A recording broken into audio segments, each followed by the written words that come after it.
This is the Mountain Khakis cabin duffel bag in olive color. I bought this bag about a month ago or so after seeing it in a store. I really liked it, and it's a very lightweight canvas material here. The first thing that caught my eye about it though was really the opening. And I've got it loaded down right now. It's a very good size bag, and I guess I got about a dozen t-shirts in here, a couple of pairs of jeans, and a pair of tennis shoes. So it does give it some shape. The first thing that I noticed about Mountain Khakis, this is a small company out of Jackson, Wyoming, I believe. This is their logo, and it's just on one side of the bag, and it's red with the MK initials on there. And I thought that stood out quite a bit. I'm not a big fan of it. It's only on one side. It doesn't have it on the other side. But it's a pretty sturdy bag. But again, the first thing that I noticed about it was whenever you opened it up, it does have a really nice wide mouth, and as you can see here, like the old tool bags, I used to have an old Bucket Boss or Gator Mouth, one of those old tool bags that would open up, kind of like an old doctor's bag, I guess, if you will. So I really like that. I bought this bag because I travel for work and do like 2 overnights a week. So typically I'll go stay in a hotel for 2 nights, like on a Tuesday or Wednesday or whatever, and just have a couple of pairs of a couple changes of clothes. So with that being said, I think to get the full benefit of this bag, you're really going to need to be able to throw a whole bunch of stuff in there. So I would usually just carry 1 or 2 pairs of pants, a couple of shirts, a shaving kit, etc. And I didn't like it because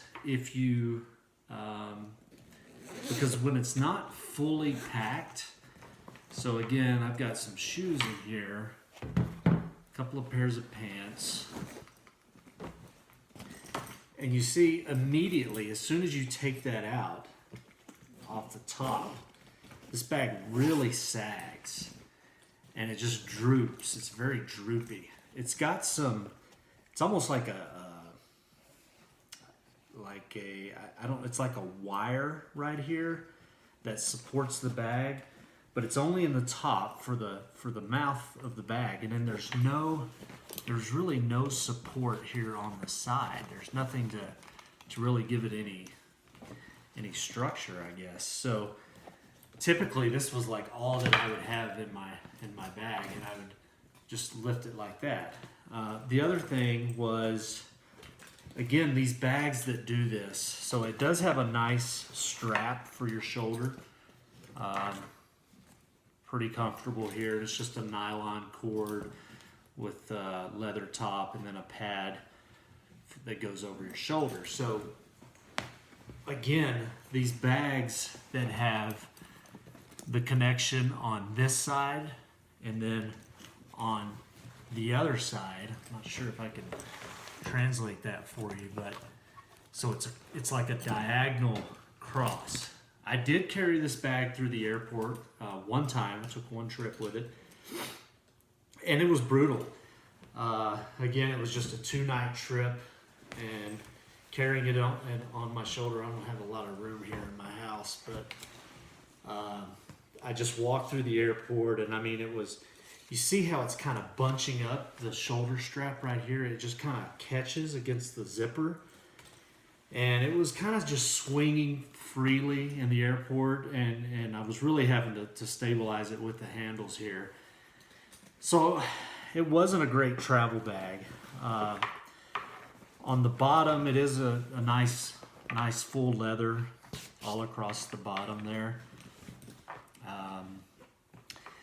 Couple of different handles here on either side that have leather trim on both sides there, so it is a comfortable bag.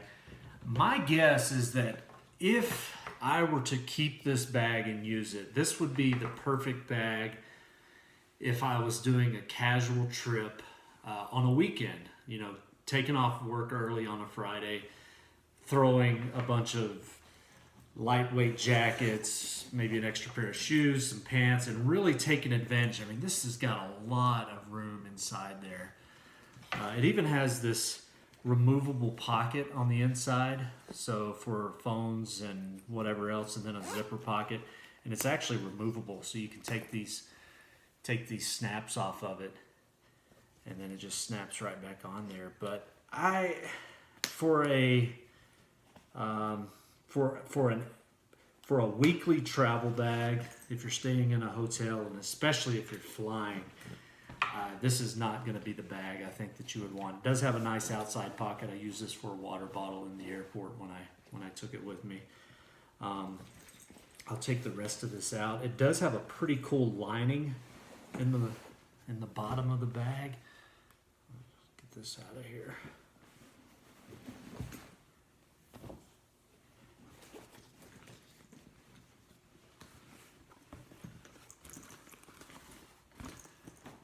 But that was kind of a nice touch. It's just a cloth, very thin cloth, and it's like a topographical map on the inside there. So that was kind of a nice touch.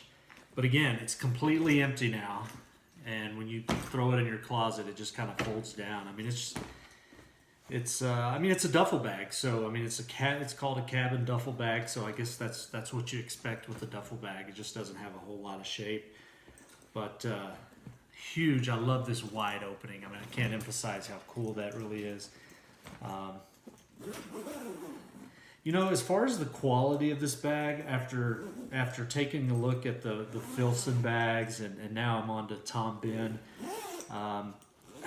you know, this bag is, you know, it retails for like $235. I got this one on eBay for $125, and you know, it's not top of the line. I mean, these zippers,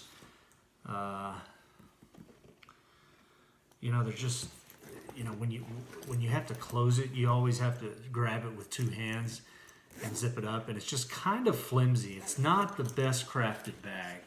Like I said, I think this would be a great camping bag, or just a weekend bag where you're gonna throw your stuff in there, and you know, you don't really care. You can throw it in the back of your truck if you want, and roll out of town. But it does have a lot of room. So if you're just looking for, you know, like I said, just an everyday travel bag, I wouldn't recommend this bag. I am going to get rid of this bag. I'm going to list it on eBay and try and get my money back.